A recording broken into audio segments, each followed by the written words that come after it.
One morning in Bongo Congo, an event took place which started King Leonardo and Odie on one of their strangest adventures. It all began when a large black limousine drew up in front of the palace. 6 men with briefcases got out and marched straight up to the palace door. The men presented their calling cards and were admitted at once. Well, what is it? Some lawyers from the United States to see you, sire. Lawyers from the States to see me? What for? Something about a will, sire. A will? Well, show them the way at once. Company, halt!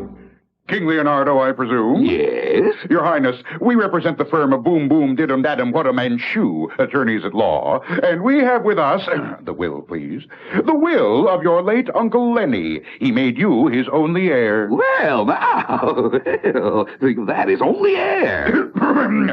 Whereas and wherefore, the party of the first part and the party of the second part, e pluribus unum, just cause due process, hereafter therein, and therefore, Article 7, Paragraph 3, vice versa, and versa versa, contingent upon the aforesaid and aforementioned... Confound it, talk English.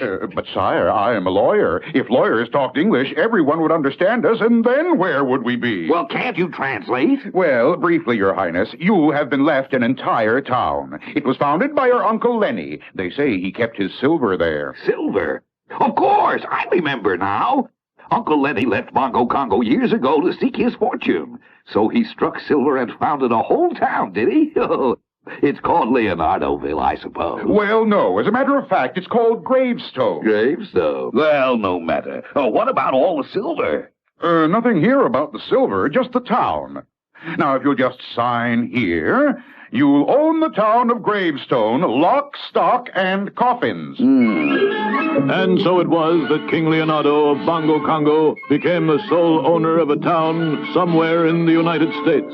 The news of his good fortune spread across the land and finally reached the hideout of those callous criminals, Biggie Rat and Itchy Brother.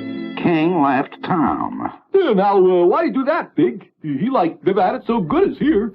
He didn't leave town, meathead. He had a town left to him, see, by his Uncle Lennie. Gee, Big, I remember Uncle Lennie. He was like nutty as putty. Went to the U.S. of A. to prospect for silver. Silver? So that's it. Well, come on, get packing. We're heading for Gravestone, see? And all the silver. Okay, Big, I dig.